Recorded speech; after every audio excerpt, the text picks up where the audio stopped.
एक कृष्णमूर्ति जी का कोट मिला मैंने सोचा आपके साथ शेयर कर दूं।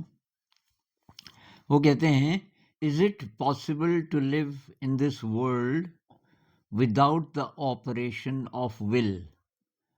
ये जो हमारी मर्जी होती है ना, विल, क्या इसके बिना हम संसार में जी सकते हैं?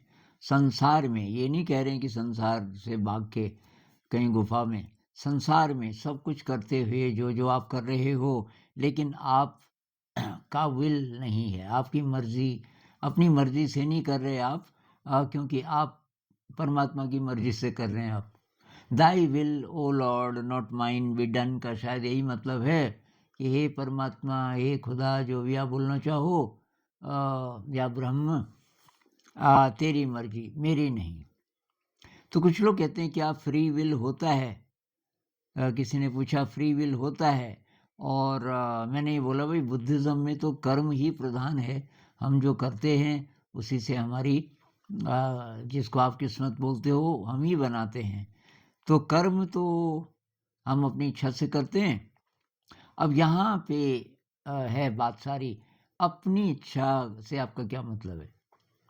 मेरे हिसाब से फ्री विल का मतलब है कि आपका जो विल है, आपकी जो मर्जी है, वो फ्री है नेगेटिव इमोशन से, राग द्वेष से, ये जितनी भी चीज़ें हैं, महत्वाकांक्षा से, इससे फ्री है आपकी मर्जी।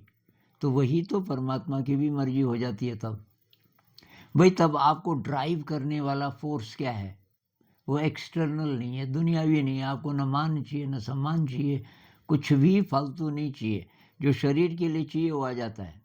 ऐसे व्यक्ति को शरीर की चिंता नहीं करनी पड़ेगी, सब आ जाएगा, रोटी कपड़ा मकान इत्यादि, क्योंकि उसकी इंटेलिजेंस अनकरप्टेड है, बहुत प्योर इंटेलिजेंस है। तो उसको बहुत शॉर्टकट रास्ते मिल जाएंगे। जरा सा, जिसको कहते हैं बाएं हाथ का खेल, ये शरीर तो अपने आप ठीक रह जाएगा, और आपका परिवार भी, जो भी रिस्पॉन्सिबिलिटीज़ हैं।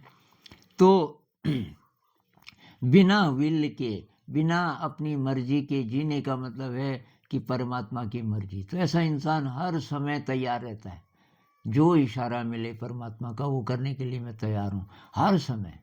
मेरी कोई मर्जी नहीं है, मतलब मैं तेरा दास, वो जो भजनों में आता है ना, उसका डीप मीनिंग समझिए कि मतलब अंदर से बस एक ही आवाज़ आती है कि ये करना है तुझे, और वो आप कर दोगे। नमस्कार।